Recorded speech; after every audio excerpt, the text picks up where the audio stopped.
엄마, 웃기지만한 오늘부터 엄마를 안 믿어요. 그 한 줄이 공기를 갈랐습니다. 민세리가 입술을 꾹 누르며 던진 말은 칼처럼 직진했는데요.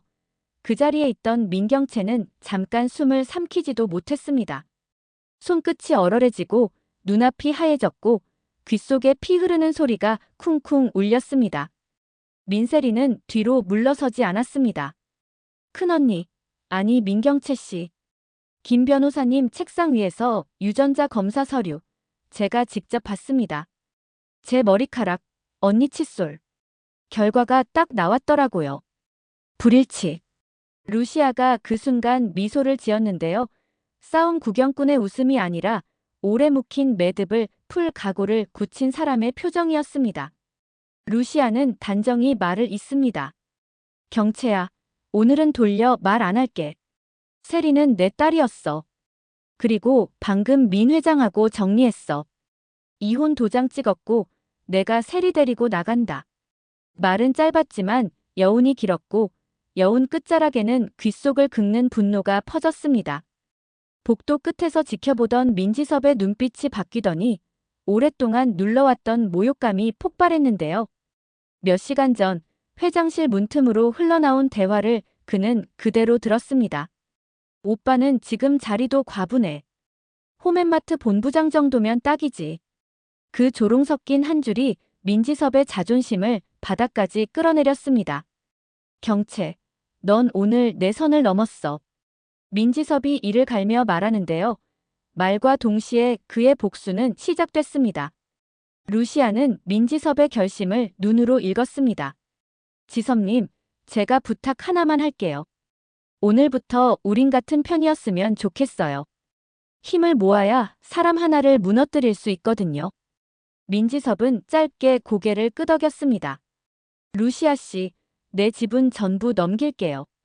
수정이도 설득하겠습니다. 그 대신 끝까지 갑니다. 민수정은 생각보다 차갑고 계산적인 사람이었습니다.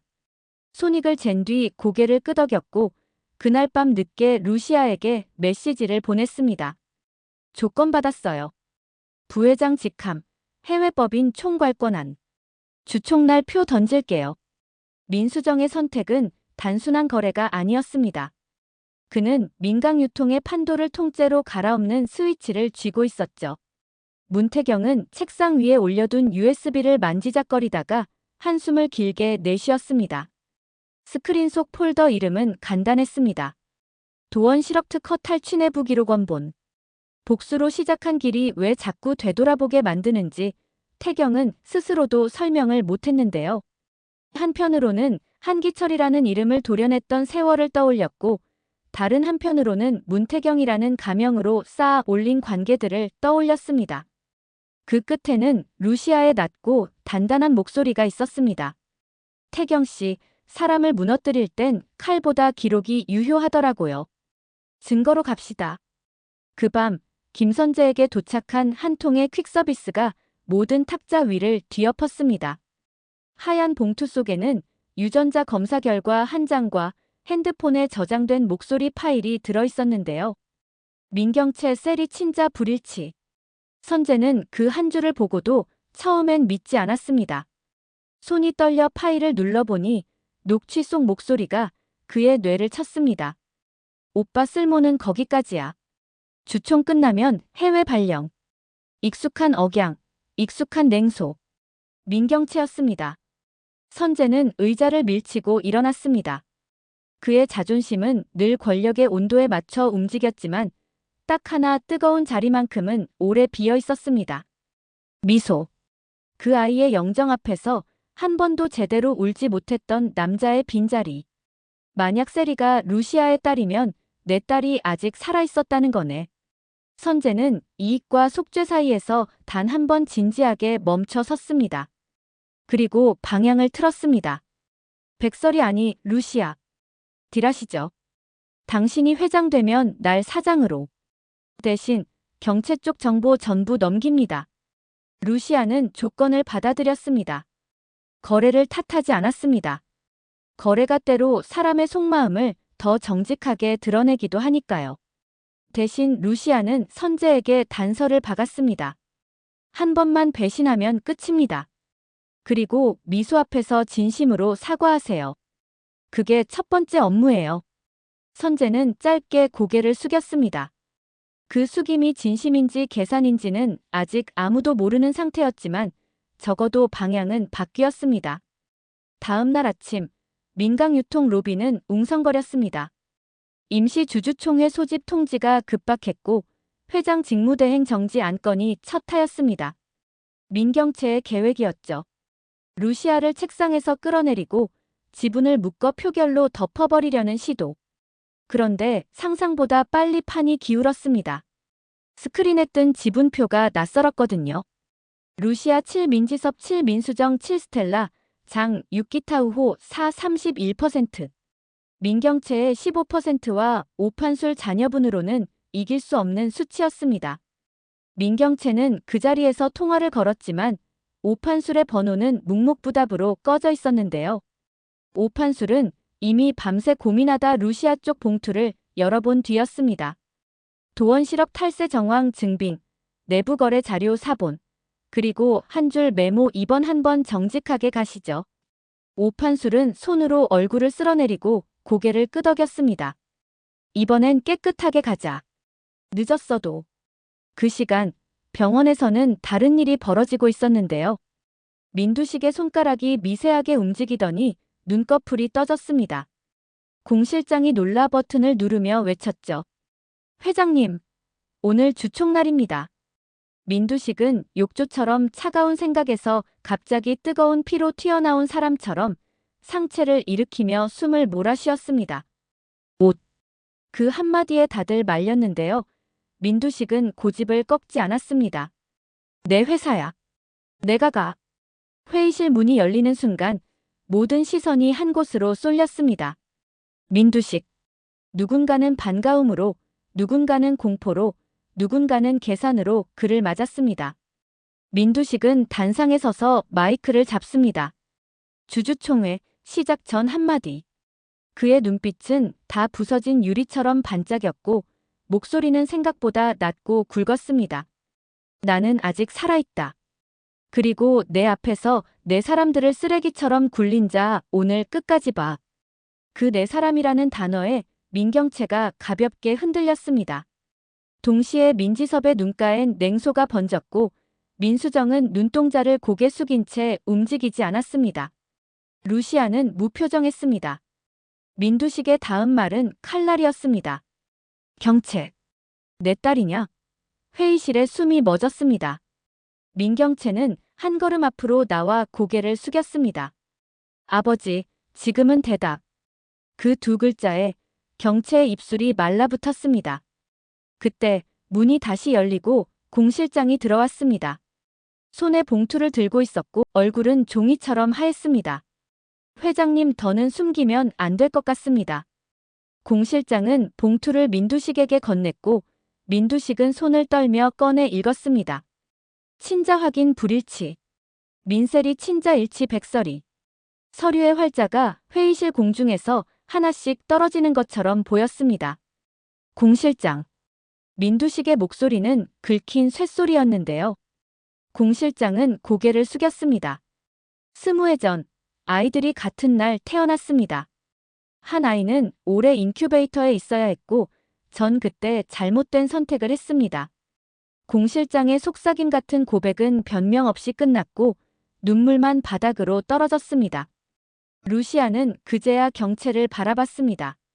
오늘 여기서 끝내자. 사람 속이는 거 여기까지. 경채는 고개를 저었습니다. 아니야. 난 그저 세리를 지키고 싶어서 말끝이 부서지는 동안 민세리는 자리에서 일어나 경채에게 천천히 다가갔습니다. 민경채 씨, 그동안 나한테 했던 말 하나하나 다 기억나요. 너는 내게 흠이야 문제만 만들지 마 가만히 있어. 이제 제가 말할 차례네요. 당신은 내 엄마 아니에요. 그 말이 떨어지자 민지섭이 자리에서 벌떡 일어났습니다. 그리고 너 경채. 너 오늘 내 입으로 듣자. 내가 시켰지. 필요하면 처리하라. 나를. 회의실이 일제히 술렁였습니다.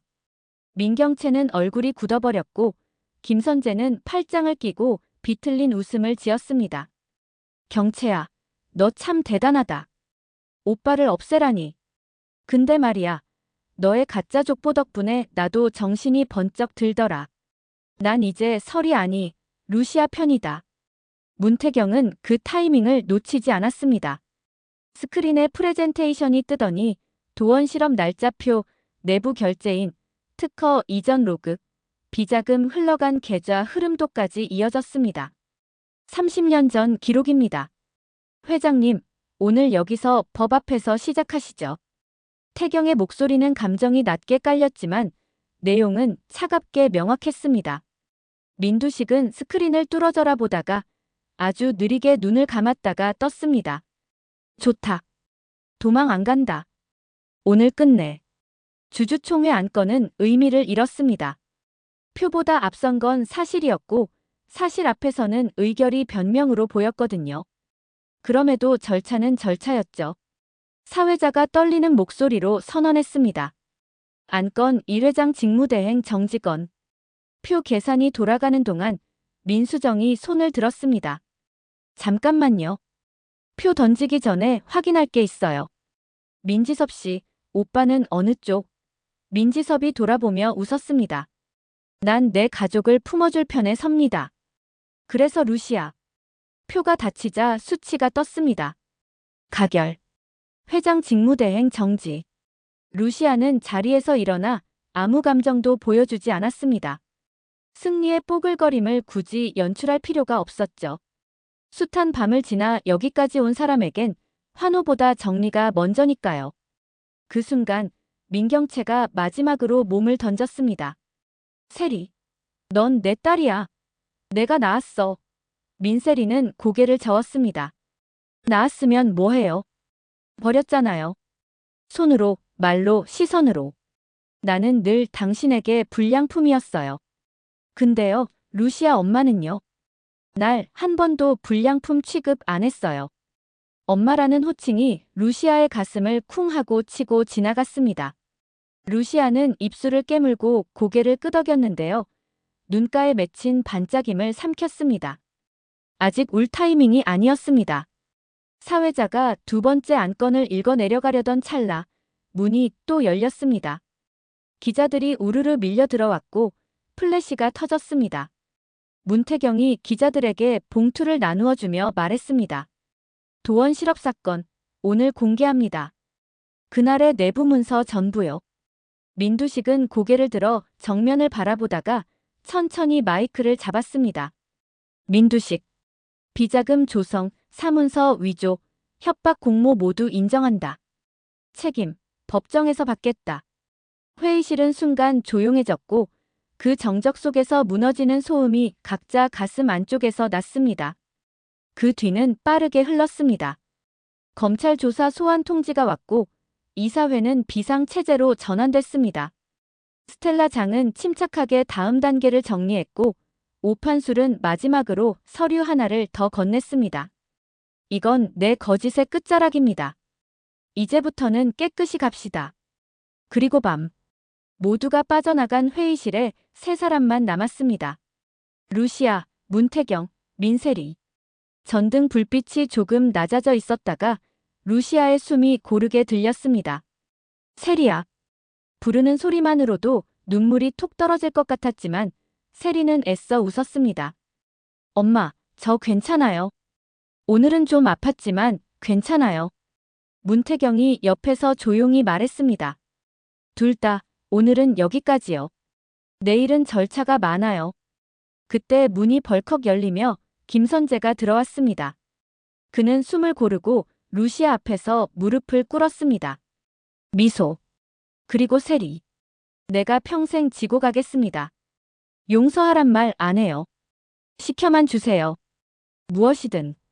그 모습이 쇼인지 진심인지는 내일의 일이지만 적어도 오늘의 고개 숙임에는 오래된 죄책감의 그림자가 겹쳐 있었는데요. 루시아는 짧게 고개를 끄덕였습니다. 첫 번째 숙제. 미소 납골당부터 가요. 말로가 아니라 무릎으로. 사흘 뒤 법원 민사과 앞. 루시아는 출생기록 정정 신청서를 접수했습니다. 김미소 사망자. 모백설이.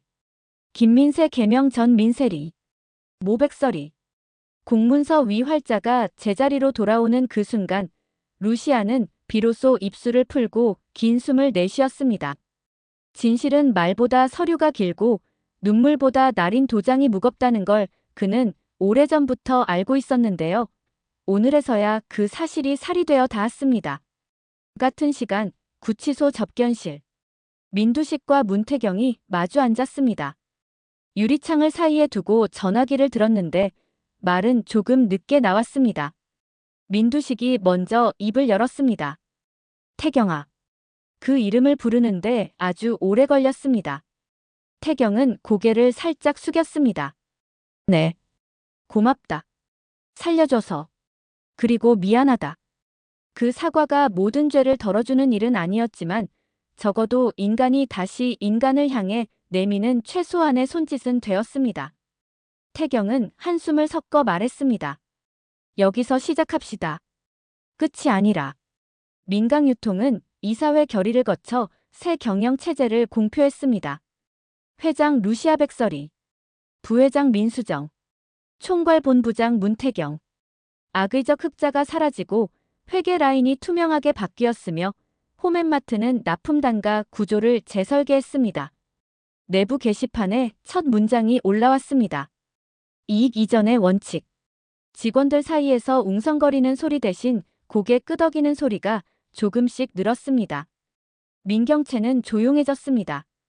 누구도 찾아오지 않았고 핸드폰은 가끔 미등록 번호의 욕설만 남겼습니다.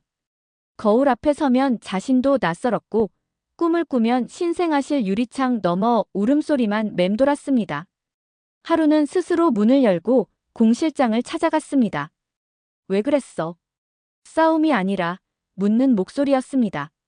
공 실장은 무릎을 꿇었고 아주 오래 울었습니다. 그날 살리고 싶어서 그랬습니다. 그 마음이 죄가 되어 여기까지 왔습니다. 경채는 대답하지 못했습니다. 죄가 마음에서 시작한다는 말이 그제야 실감났습니다. 방을 나서려다가 경채가 뒤돌아 한마디를 붙였습니다. 나도 오늘 처음으로 사람이 무너지는 소리를 내 안에서 들었어. 공 실장은 고개를 숙인 채 말했습니다. 그럼 이제 사람이 다시 걷는 소리도 내보세요. 그리고 어느 주말 납골당 앞 루시아, 문태경, 민세리, 그리고 김선재가 한 줄로 섰습니다. 미소의 사진은 조용히 웃고 있었습니다. 제일 먼저 김선재가 입을 열었습니다. 미소야. 내가 떠난 뒤 난 어른이 아니었어. 힘 있는 사람 옆에 붙어 기어다닌 기생충이었지. 이제 조금은 사람으로 살고 싶다. 선재가 고개를 숙이며 오래도록 움직이지 않았는데요. 세리는 그 옆에서 조용히 흘린 눈물을 소매로 닦아냈습니다. 아빠, 우리 둘 다 사람으로 삽시다. 이제야 시작이에요. 루시아는 고개를 들어 햇살을 봤습니다. 태양은 삼키는 게 아니더라. 견디고 다시 뜨는 거더라. 문태경이 미소를 보며 아주 작은 목소리로 덧붙였습니다. 그리고 태양은 돌아오더라. 늦어도. 며칠 뒤 사내 방송으로 짧은 클립이 흘렀습니다. 회장 취임 메시지. 루시아의 첫 문장은 간단했습니다. 사람을 쓰되 기록으로 믿겠습니다. 두 번째 문장도 짧았습니다. 우리 회사의 새 족보는 피가 아니라 원칙입니다. 그 말은 선언이었고 지난 세월에 대한 애도가 섞인 시작이었습니다. 밤이 되자 민강의 옥상에는 바람만 남았습니다. 루시아와 문태경이 난간에 나란히 섰고 도시 불빛이 아른거렸습니다. 루시아가 웃으며 말했습니다. 태경 씨, 사람 마음에 칼집 내고도 다시 봉합되는 거 있더라고요. 꼬리표는 남지만 흉터가 길을 안내해주더라. 태경은 고개를 끄덕였습니다. 그 흉터가 우리 둘의 좌표였나 봐요. 그때 세리가 문자를 보냈습니다. 엄마, 회장님 축하 꽃다발 직접 사려고요. 같이 갈래요? 루시아는 화면을 보며 아주 오래 참았던 눈물을 조금 흘렸습니다. 이번엔 슬픔이 아니라 안도에 가까운 눈물이었죠. 그는 곧장 답장을 보냈습니다. 같이 가자. 오늘은 내가 길잡이. 마지막 장면은 오히려 단순했습니다. 네 사람이 같은 식탁에 앉아 따끈한 국을 나누고 김치를 집어 올리고 소소한 이야기를 주고받는 장면이었는데요. 대화는 평범했습니다. 오늘 회의 어땠어요? 태경 씨, 서류는 좀 쉬엄쉬엄. 세리야, 내가 주문한 케이크 괜찮았어. 아무도 큰 소리를 내지 않았고 누구도 과거를 들먹이지 않았습니다. 대신 미래 얘기를 조금 더 많이 꺼냈습니다. 그리고 화면이 어둡게 내려가기 전 한 줄이 자막처럼 떠올랐습니다. 진실은 늦을 수 있어도 길을 잃지는 않는다. 그렇게 피로 쌓은 거짓의 성은 무너졌고 기록으로 쌓는 새 집이 올라가기 시작했습니다. 한때 서로의 목을 겨누던 사람들이 같은 방향을 보게 되는 데는 오래 걸렸지만요. 그래도 결국 태양은 다시 떴습니다. 드라마 리뷰 탐정의 다음 추리도 놓치지 마세요. 더 흥미진진한 리뷰를 위해 구독과 좋아요 꼭 부탁드립니다. 감사합니다.